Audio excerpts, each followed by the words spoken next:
O homem de Romanos 7 era um homem vendido à escravidão do pecado. Feito cativo ao pecado e não poderia fazer outra coisa senão obedecer às exigências, às determinações do pecado, vivendo uma vida para o pecado. Mas vem Cristo Jesus pela sua morte na cruz e ele destrói o pecado, ele destrói a força do pecado. E assim aqueles que estão em Cristo não mais estão debaixo do jugo do pecado. Foram libertos do poder do pecado. Cristo na cruz condenou o pecado. Que expressão maravilhosa, não é? Que expressão de consolo para nós. Nós que lutamos contra o pecado. Saber que Jesus Cristo nos liberta do pecado. Do poder do pecado.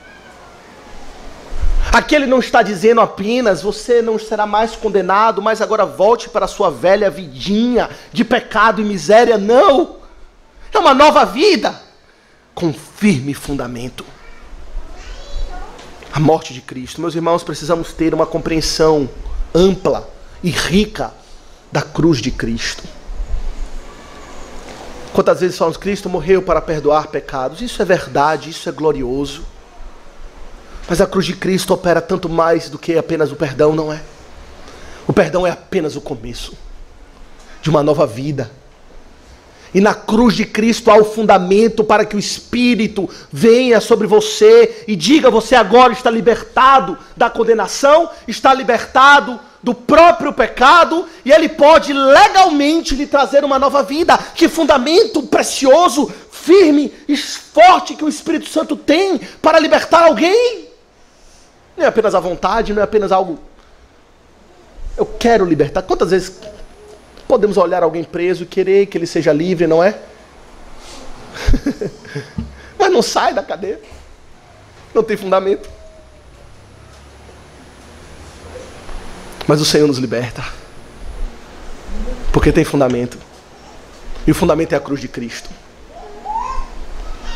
É interessante considerar, meus irmãos, e aqui eu trago em aplicação, quantos ministérios hoje existem que proclamam libertação. Nem no Espírito, e nem com fundamento em Cristo Jesus. Que proclama libertação pela palavra do homem.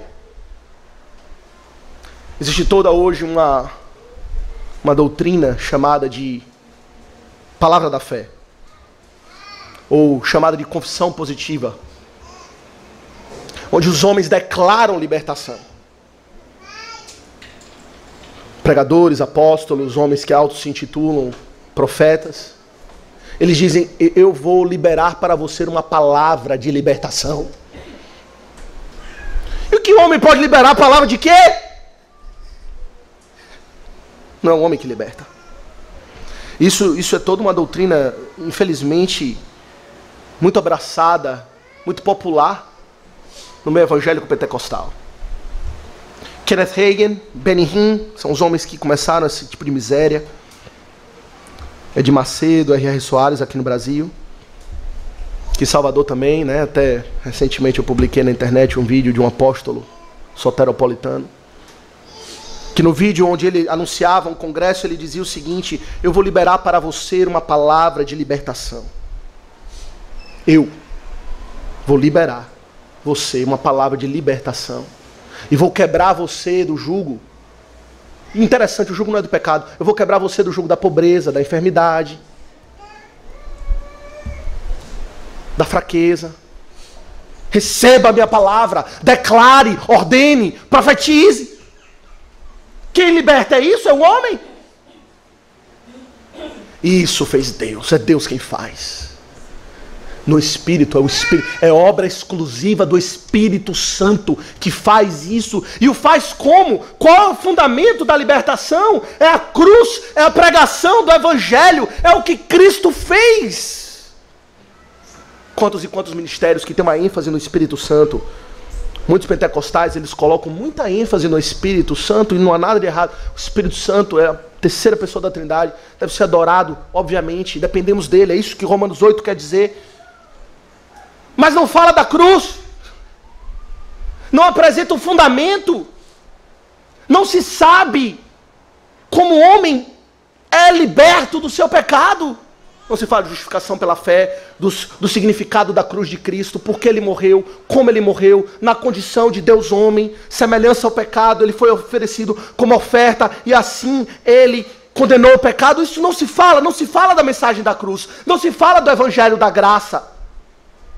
Tudo que tem são homens usando o nome do Espírito e o nome de Jesus para eles anunciarem uma libertação que não liberta coisa nenhuma. E os homens continuam escravos do pecado. O Espírito nos liberta. A obra do Espírito Santo, meus irmãos, está intrinsecamente ligada com a obra de Cristo Jesus. É isso que ele nos diz aqui. No link do verso 2 para o verso 3. O fundamento da libertação do Espírito está na obra de Jesus Cristo, na cruz do Calvário. E isso fez Deus. Como o Espírito libertou? Quando Deus o Pai enviou o Filho na cruz do Calvário para condenar o pecado. E aí sim o homem é liberto do pecado. E ele experimenta uma nova vida. Uma vida para a glória de Deus.